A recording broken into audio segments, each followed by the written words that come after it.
অনেকে বলে হারাম বা সন্দেহপূর্ণ খাওয়ার সময় বিসমিল্লাহ বলে খেয়ে নিলে আর অসুবিধা থাকে না। কথাটি সত্য কিনা? এটা হলো ২ নম্বর মুসলমান যারা, এরা সাধারণত কোনো কিছু হারাম কিন্তু ডাইরেক্ট হারাম খাইতেও আবার ইতস্তত বোধ হয়, এটাকে নিজের জন্য হালাল করার জন্য একটা বুদ্ধি বাইর করছে, এটা ভাই বিসমিল্লাহ বলে খেলে কোনো অসুবিধা নেই। অনেক ডায়াবেটিসের রোগী আছে, তার জন্য মিষ্টি খাওয়া নিষেধ, কিন্তু সে এটা খাওয়াকে হালাল করার জন্য এই মাসালা বাইর করে, বলে আরে বিসমিল্লাহ বলে খেলে কিছু হয় না। তো এগুলো সবগুলা মন গড়া ফতোয়া এবং এগুলো মোটেও সঠিক কোনো কথা নয়। যেটা হারাম সেটা বিসমিল্লাহ বলে খাইলে শুধু হারাম হবে না, হারাম ডাবল হবে আরো। কারণ আপনি একে তো হারামে লিপ্ত হলেন, আবার আল্লাহর নাম নিয়ে সেখানে ফাইজলামতি করলেন, এক ধরনের আল্লাহর প্রতি বিদ্রোহ করলেন, এক ধরনের হারামকে হালাল মনে করলেন। হারামকে হালাল মনে করলে ঈমান নিয়ে টানাটানি শুরু হবে। এই জন্য ভাই কোনো কিছু সন্দেহপূর্ণ মনে হলে ওটা অ্যাভয়েড করতে হবে এবং হালার দিকে যেতে হবে। নবী সাল্লাল্লাহু আলাইহি ওয়াসাল্লাম বলেছেন, দামা ইউরিবুকা ইলা মা লা ইউরিবুক, তোমার যেটা সন্দেহ হয় ওটা বাদ দিয়ে যেটা সন্দেহ হয় না সেই জায়গায় তোমাকে যেতে হবে। স্বামী স্ত্রী দুজনেই যদি জান্নাতে যায় তাহলে তারা কি এক জান্নাতে থাকবে নাকি আলাদা জান্নাতে থাকবে? স্বামী স্ত্রী দুজনে যদি জান্নাতে যায়, দুজনকে দুই জান্নাতে দিলে তারা সুখে থাকবে না এক জান্নাত দিলে সুখে থাকবে? কি বলেন? আপনারা যারা বিবাহ করেছেন, স্বামী স্ত্রী দুজনেই আল্লাহ চাহেন তো জান্নাতে দিলেন, দুজনকে আল্লাহ তাআলা দুই জান্নাতে রাখলেন, তো আপনারা কি মানসিকভাবে সুখে থাকবেন? তাহলে কিভাবে এটা প্রশ্ন আসতে পারে বা কিভাবে এই প্রশ্ন উঠতে পারে? মনে রাখবেন, স্বামী স্ত্রী উভয়ে যদি জান্নাতে যান, আল্লাহ তাআলা উভয়কে একসঙ্গে রাখবেন। শুধু তা নয়, জান্নাতে যে হুররা থাকবেন, এই হুরদের সবার নেতৃত্বে থাকবেন তার স্ত্রী। এখন আপনি বলবেন যে অনেক মহিলা আমাদের কাছে প্রশ্ন করে লিখে দেয়। একবার এক মহিলা লিখেছিলেন যে ভাই এমন একটা আমল শিখিয়ে দেন যে আমলটা করলে আমার স্বামী জান্নাতে আর যা পাক হুর অন্তত পাবে না। তো আমি উত্তরে বলেছি, দেখুন বোন, দুনিয়াতে যেরকম সতীনের প্রতি একটা দুঃখ, কষ্ট, জেদ, ক্ষোভ এটা থাকে, পৃথিবীর সব মেয়েদেরই থাকে, আল্লাহ এভাবে সৃষ্টি করেছেন, কেউ আসলে শেয়ার করতে চায় না, স্বাভাবিক। তবে জান্নাতে মানসিকতাটা এরকম থাকবে না। আল্লাহ তাআলা বলেছেন, ওয়ানাজা'না মা ফি সুদুরিহিম মিন গিল, জান্নাতে অন্তরের যত হিংসা হাসাদ এগুলো সব আল্লাহ তাআলা বের করে দিবেন, রিফাইন্ড হয়ে যাবে। আপনার এখন মনে হচ্ছে যে আমি কিভাবে এটা সহ্য করব, সেখানে আপনার কাছে এটা কোনো বিষয় মনে হবে না। আর মনে রাখবেন, মূল স্ত্রীর মর্যাদা আপনার থাকবে, তাদের সেই মর্যাদা থাকবে না। যাই হোক, তো জান্নাতের এবং দুনিয়ার বিষয়টা সম্পূর্ণ ভিন্ন ভাই। আমরা অনেকে জান্নাতকে দুনিয়ার সাথে তুলনা করি। এক লোক, তিনি ধূমপান করেন, তিনি বলেন যে ভাই জান্নাতে তো যা চাবে আল্লাহ তাই দিবে, তো আমি তো বিড়ি ছাড়া থাকতে পারি না, জান্নাতে কি আল্লাহর কাছে এটা চাইলে আল্লাহ দেবে কিনা?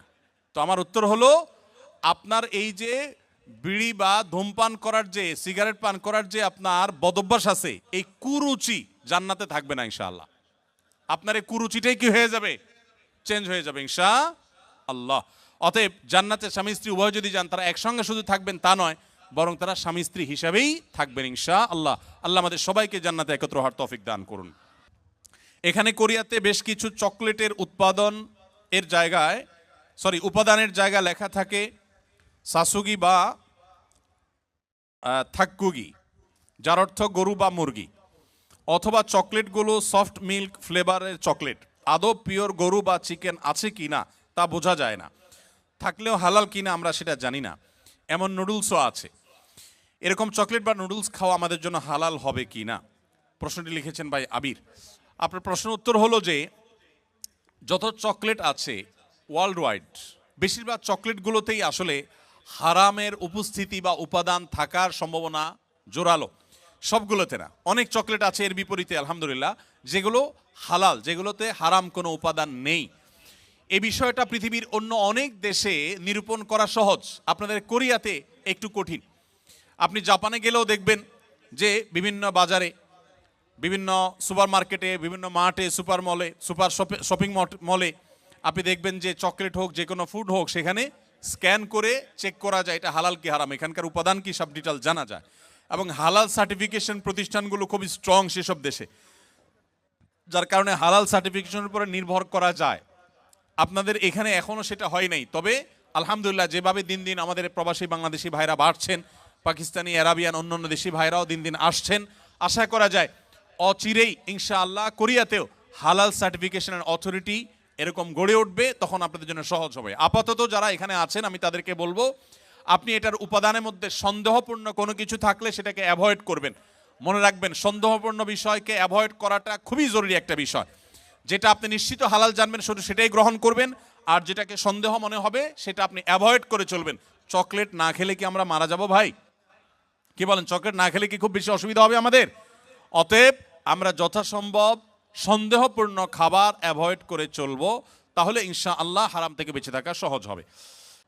কোরিয়াতে আমাদের অনেক সময় কোরিয়ান খাবার খেতে হয়, তারা একই পাত্রে শূকর রান্না করে খায়। আমার প্রশ্ন হচ্ছে, আমরা কি সেই পাত্রে রান্না করে খাবার খেতে পারবো কিনা?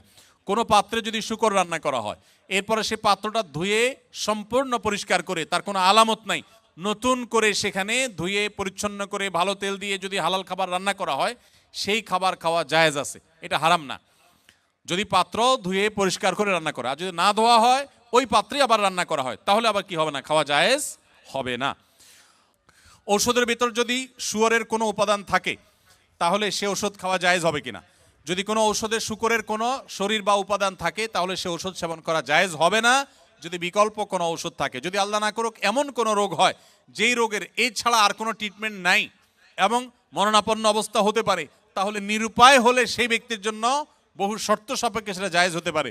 কিন্তু যখনই বিকল্প কোনো কিছু আছে, তখন কিন্তু আপনার জন্য হারাম